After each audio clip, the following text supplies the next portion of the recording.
locally owned. I'm from Amsterdam, so they can expect good football food, baseball food, pizza, wings, and beer.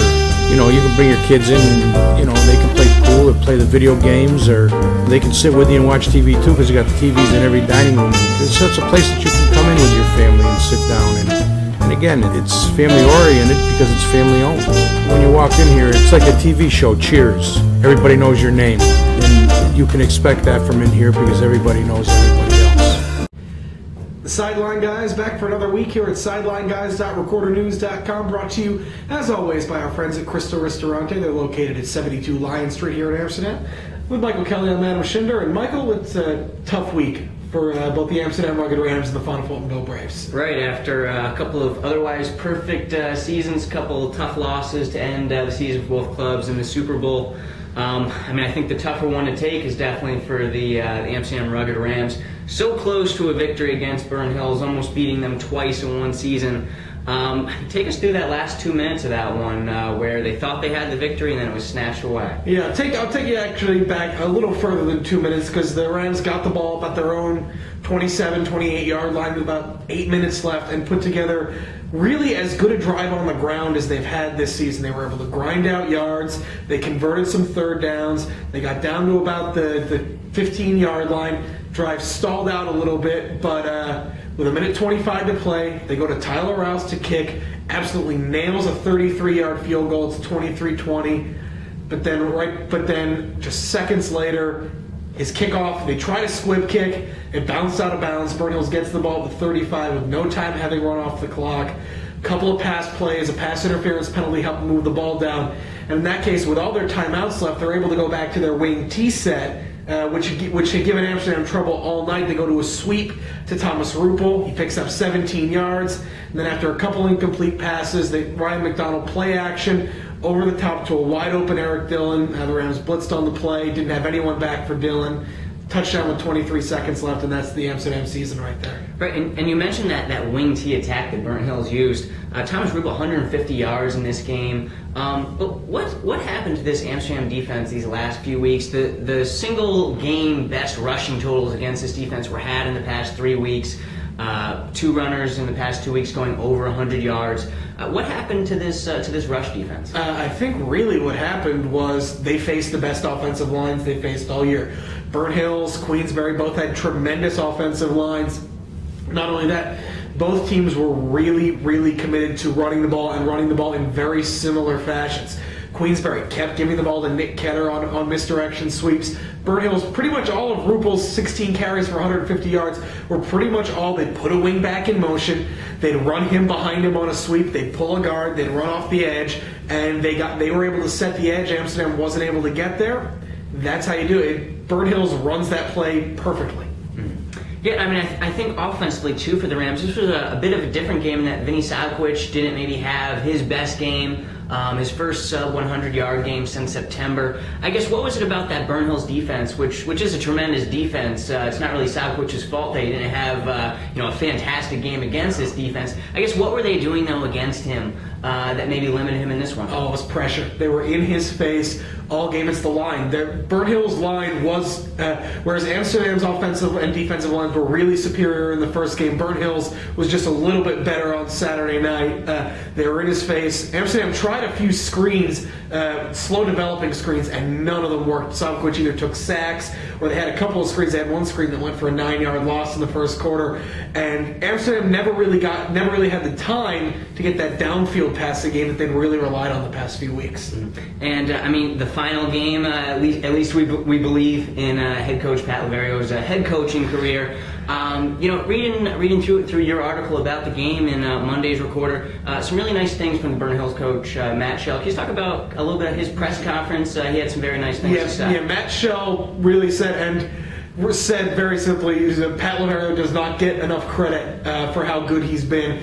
And I think a lot of that, over the course of this season, there's been a lot of talk about one coach in Section 2 retiring, Brent Storwald at Shenandoah Hoa, who is retiring after the season, won a Section 2 championship on their home field Friday night. Pat Laverio is going out much quieter. Really didn't want this to come out until after the season ended, but it was just a talk. Matt Shell really said, Pat Laverio, this is a guy who wins. He goes about his business. He wins. He does things the right way, and that's really why I think the Amsterdam kids took this game as hard as they did. Not only did they want to win this for them, they wanted to win this for their head coach in his last go-round. Right, a senior-laden club, playing with the head coach's son for all these years. I just thought it was a really classy move from the Burn Hills coach to say those things. Oh, no, Matt Schell and Pat Laverio said this afterwards. Matt Schell is one of the classiest guys in Section 2, and he's a guy who's now won 4 straight sectional titles, 5 in the last 6 years. But now when you talk about teams winning repeat sectional titles, the Fawn of Fultonville Braves went up against a very good Hoosick Falls team that's going to be probably ranked #1 in the state by the time this video comes out, and just didn't seem to have the answer to just a complete Hoosick Falls team. No, that Hoosick Falls team, that's the word you have to use, is complete. If you're going to use a second one, it would probably be machine. I mean, that's a team that just offensively with Tanner Williams and Brad Burns. I mean, those guys pretty much take turns scoring touchdowns. That's what they do. Fonda was in. It was a 32-7 final. Fonda was in this game though, down 12-7 midway through that third quarter. But what you can't do against a team, as good as this Hoosick Falls team, which hasn't lost a Section 2 game in a few years, is you can't have any mistakes. Fonda had a couple interceptions. Both not really their fault. One tipped. One almost gets out of the end zone, but gets caught for a touchback in the second quarter. A couple tough breaks for this Fonda squad. Yeah, it seemed like it was a game that kind of broke from what has been the Fawn of Fultonville formula for much of the year, which is get up with the passing game and then use Wally Kowalski to drop the hammer late, and they never got up, and which never gave them the opportunity to let Wally Kowalski tire a defense out. Right, and I think, looking back at that game, if you were to make a second guess, it's that Wally Kowalski didn't really get the ball that much in the first half. He only had 5 or 6 carries. And the reason for that was Hoosick Falls was getting a lot of pressure on the first series, where Fawn of Fultonville really struggled to pass. But once they did start to get the ball to Kowalski, he was able to break through those first line of tacklers. Ends up with 19 carries for about 80 yards.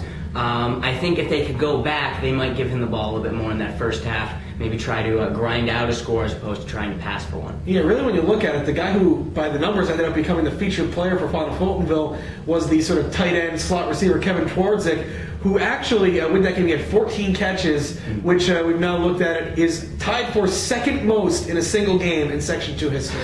And he had 10 of them in the first half. Being out there with Fawn of Fultonville earlier in the week during their practice, they had talked about that slot was going to be wide open. Hoosick Falls would probably take away the deep field pass.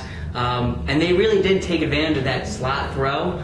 They just weren't able to do enough against a really good Hoosick Falls team. Yeah, so now Amsterdam, Fawn of Fultonville, both seasons come to an end, you suppose, a bit before they'd like it to. Both of these teams were ranked 8th in the state heading into this week.